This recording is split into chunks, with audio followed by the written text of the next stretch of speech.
Joining me now is a UFC featherweight fighter who's coming off a second-round TKO win over Jeremy Kennedy earlier this month at UFC 221 in Australia. It is Alexander Volkanovski back on the show. Alex, how are you? I'm very good. Thanks for having me, champ. Thank you very much for taking time. It's good catching up. It's been a month or two. I think we last spoke after your win over Shane Young. Let's talk about this one, though. I got to imagine you were thrilled with this win, considering it was a stoppage. Everyone wants to get stoppages in the UFC and MMA, of course, and you had won 2 decisions in a row. How satisfied were you with this win over Kennedy? It definitely was not only was it a big win, it's always good to get the finish. As I always say, I'm always looking for the finish. Even my last fights, I know they went decision. My last fight I probably played it a bit safe, but you could still see that I'm always trying to, knock someone's head off when I'm throwing them punches. But I don't know, for some reason it just didn't happen. That's probably the first time I've ever had back-to-back decisions, but that won't ever happen again. You know what I mean? I can't see me doing too many decisions, but I'm very happy with a stoppage over, a guy that was, we're both 3-0, and a very important time of both of our careers, and I was able to really dominate and show him that, I'm next level, and I'm the one that's up the top there that deserves to be fighting these ranked opponents. You know what I mean? Like, I believe I'm one of the elite featherweights in this division. Well, and the fact that this seemed to be a step up in competition from Shane Young, in my opinion anyways. I mean, Jeremy Kennedy, as you said, was an 11-0, 3-0 in, like yourself in the UFC. He's a very talented fighter himself, and so to dominate him the way you did, just the fact that it's a step up in competition makes it even more impressive, I think. Yeah, 100% it does, you know what I mean? But it's just, again, like I was obviously my last fight. I know if I talked to you before that fight or after the fight, I would have told you that, I had my back injuries, so that was pretty bad, where I had like 2 bulging discs and all that, and I was like out of training for like 12 to 14 weeks. So you could imagine, how, like what that could do to, a professional athlete when it comes to strength. You're going to lose muscle, and I just felt nowhere near what I usually feel like, where this fight I actually felt like me again. I felt strong, I felt fit. Even though I tore my LCL this camp for the last fight, I still was able to do enough to stay strong and stay fit in that last 5-6 weeks where I was able to wrestle again. I really, really turned it up, and you could just see that I was way too powerful. Yeah, he's a grappler. He reckons he's the best MMA grappler in the division, and like, you know what I mean. He's got like over 20-something takedowns in his UFC career, and that's pretty impressive. But you know what I mean, it just was nowhere near enough for me, and that just shows you why I need these top-ranked fighters. Yeah, and after the Shane Young win back in late last year, Kennedy called you out. He, of course, had pulled out of that fight, as did Humberto Bandone, and so right after that fight wrapped up, I know we talked about them sort of hopping on the Twitter and calling you out again. Was it nice to get this Kennedy fight right after that, sort of to, get it out of the way and so he won't keep bugging you? Yeah, that's always good. Again, like, I want these guys that talk, and even though he's a nice guy, we were actually talking before we were walking out to the weigh-ins and stuff like that, but he tried to play the bad guy. He was hashtagging or hashtag bad guy and little things like this, and I was like, all right, well, you're not a bad guy, but if you want to play that that role, I'll be happy to punch you in the face, as I've said before, and that's exactly what went down. But yeah, man, it was it's. Again, like, he got injured, and I looked at it as, well, you got injured, mate. Why should I hang around and wait for you? I'm moving forward, you know what I mean? That's sort of what I told him on Twitter. But that's the fight that Sean Shelby wanted. And unfortunately for Kennedy, he got what he asked for, and it didn't end well. Yeah, for sure. And when we last did spoke about that Shane Young win right afterwards, you told me, and you said already on this interview, that you felt like you played it a bit too safe in that fight. You dominated the fight, of course, but it went to the judges, and I think a lot of people going into that fight figured you would have the skill. The skill level would be so different in your favor that you'd be able to get the finish. Of course, that wasn't the case necessarily. How nice was it? Like, how needed was this finish over Kennedy for your career? Just because it sort of got you back on track as this guy really is next level, where I think some people started not to forget about you, but they weren't the most impressed with those decisions. Do you sort of understand where I'm coming from? Yeah, man, I totally understand. And it's true. I've always been known, like, if anyone that that's watched my career knows that I finish fights, and I'm one scary dude to be in the cage with. If you watch any of my fights leading up, I've fought tough competition my whole career, and I've put absolute beatings on a lot of them. I've only got that one loss. I'm on a 14-fight win streak. You know what I mean? So it just shows you, and what was I think like 90% of them are bloody finishers. And then I went into the UFC, and I don't know. Well, Mizuto just has one hell of a bloody chin. I don't know how he, you know what I mean? Like, he's just tough. I mean, even though I was really, really cooked for that fight, still some of them shots, like I was dropping him, and like the ref could have stopped it a couple of times, and a lot of people goes, mate, if that was anyone else, they'd be dead, you know what I mean? Like, I put some big shots on him. But with Shane, you know what I mean, he's at a good camp. I went and done my camp for this fight at his camp. So I was training with him and a couple of guys over there. They're real smart over there. They really know how to break things down, and they done a good job of sort of just defensive. They didn't give me nothing where they didn't, he didn't throw anything, so I didn't really have the opportunities to get, I'm a counter fighter as well. So you make one little mistake, I'm going to, put you away. And he just didn't put himself in them positions and just played it real defensive, and it just made it hard. And it just, as the time went, I was like, what's going on here? And I just couldn't get it, even though it was a dominant fight. It's just obviously, again, I want to always get the finish, and I don't want to be known as a guy that's going to get the decisions. I've never been known as that my whole career. But, like I said, that won't happen again. People are going to watch and be like, oh, crap, where did them 2 decisions come from? Look what he's doing to these guys now. As this level, as I get better competition, I guarantee you the more finishes we're going to come, because I really get to use more of my skill rather than me knowing that I'm so much better than the guy here. I'll just bash him here, I mean, if they stop a takedown, then they've got to worry about my hands. And I don't believe, I'm not a cocky fighter, but not many people can take my right hands to the chin, that's for sure. When and also, as you move forward in your UFC career, you'll keep getting these step up in competitions, whereas you didn't really get that in the young fight, and I think that's something you talked about. It was far from a win-win situation for you. You weren't able to gain a ton from that fight, but had you lost, you would have lost a lot. You would have gone down a lot. And so I think it's understandable that you're going to play it safe a bit more against an opponent of his caliber than Kennedy's. Yeah, exactly right. And again, I was in a position where I was going to fight Kennedy. He got injured. It's unfortunate. Then Humberto, you know what I mean? Even though he was 1-0 in the UFC, I was still like, all right, whatever. And then I had to get a debut because it was like a week out or a week, 10 days out when Humberto supposedly broke his hand. And so, it was a quick turnaround. I thought I wasn't going to fight. So, you know what I mean? And then finally got someone. And then I was put in a position where, mate, I can't lose. Imagine losing this is going to be really, really bad. But that's how it went. And it's funny, like I said, with Humberto supposedly broke his wrist, and then I get told straight after my fight whether they weren't impressed with that performance or something. They're both calling me back out, and Humberto's like, oh yeah, I'm 100% recovered. Let's fight in January. I was like, mate, you just pulled out with a broken wrist and you're 100% recovered 10 days later. And that's why I didn't want to fight. I was actually a bit hesitant to fight any of them two after that happening, you know what I mean? Like, I've got a family to look after, and if these people are going to pull out from a broken fingernail, I don't want to fight them. And I don't mean that disrespectfully, but it's like, I do this for my family, and I like to fight regularly. I want to get a few fights this year. And anyway, so, that happened. I got the win, and then I got to fight Kennedy. That's the fight he wanted. That's the fight Sean Shelby wanted, sorry. And I dominated. I think I put myself back on the map, and a lot of people, they're throwing the Khabib ground and pound sort of stuff out there, which is, I guess, is good for now. But I'm going to have my own style. I wanted to be Volkanovski ground and pound. But I opened a few eyes, but I know I'm definitely going to open more, and that's why I want these ranked opponents. I think I deserve that now.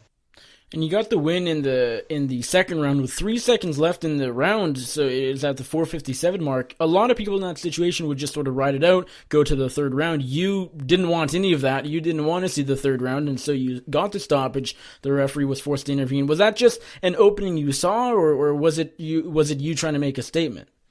Oh, well, it's, obviously you can read the ref as well. I'm pretty composed in there where I know I was picking shots, so I'm going to, obviously, you're always playing it safe, but at the same time, you can see with my ground and pound, I'm looking for the big shots. But at the same time, I'm not just going to lose position. I'm going to punch my way into positions and things like that. when the shots are there, I'm going to definitely fire, and I'm going to fire hard. And then I noticed, I even heard it was probably like 20 seconds to go. And I heard the ref going, you got to show me something. So I knew, I'm like, oh, mate, he wants to stop this.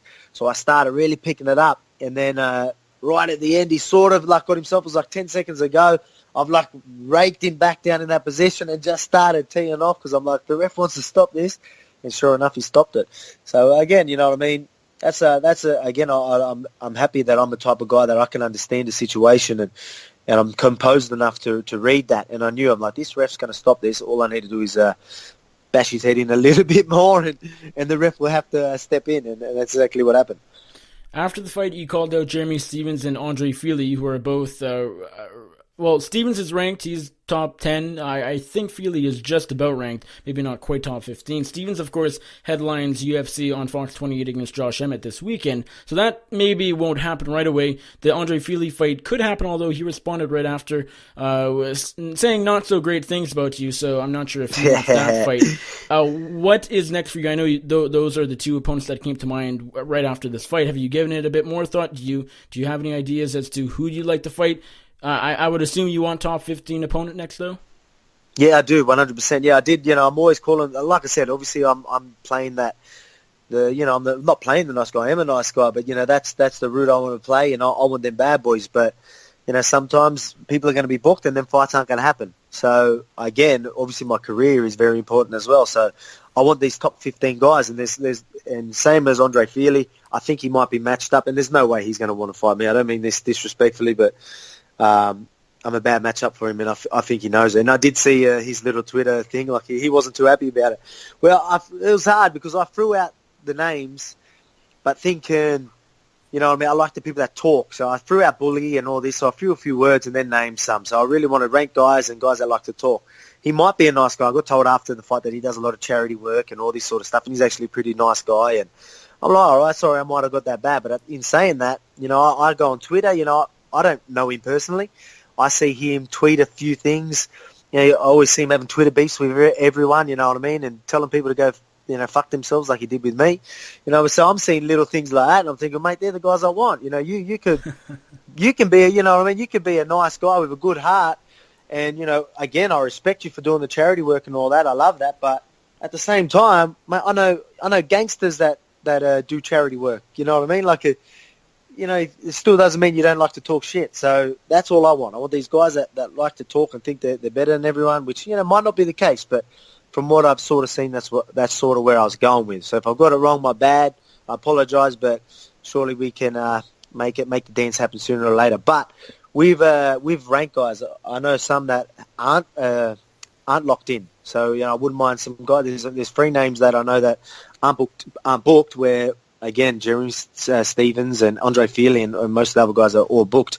Like guys like Rodriguez, he's a big name, coming off a big loss though, and he's had 9 months off. So, does he deserve a top contender straight away, or should he show why he deserves to stay right at the top? Then I believe I'm the guy that could prove that. But whether that's same as Duhu Choi and Mizrad Bektik, Duhu Choi coming off 2 losses. In the UFC now, for him, I think he's still ranked top 10 maybe. Well, I know he's ranked right around there. Yeah. Yeah, exactly. So you know what I mean. For him to prove he deserves to be there, I think he needs to fight someone. He's already fought his ranked opponents and come off second best. I think he needs to prove himself with someone like me. So Duhu Choi, and then again Mizrad Bektik, pretty consistent with how he's going, and I just think you know what I mean. Like, let's see who deserves a top 10 spot with me and him fighting. So there's some 3 names that I know aren't booked, and yeah, let's see what the UFC do with that. So you made your debut in the UFC at the end of 2016. You're 4-0 since then. You're 4-0 in the UFC. You're 1-0 already in 2018. As far as the prediction goes, say it's December 31st, 2018, so almost a year from now, where do you see yourself in the division? How, at that time, depending on how active you are for the rest of the year, how far away are you from the top 5 or maybe even a title shot? Well, as you're saying, I like to fight regularly. So if I get 4 fights this year, which I'd love to, I want to fight May, June. So, that's what we're looking at. I'd fight even before that if I had to, but, May would be perfect. and then I'd fight another 2 times this year. And then, that's 7 wins on the trot. And again, I want to fight these top guys. If I get names like that, again, no disrespect to them, they're hell of a fighters. But, I believe I can win them fights. And, if I'm taking out names like that and I'm on a 7-fight win streak in the UFC, what's that going to be? 18 fights on the trot.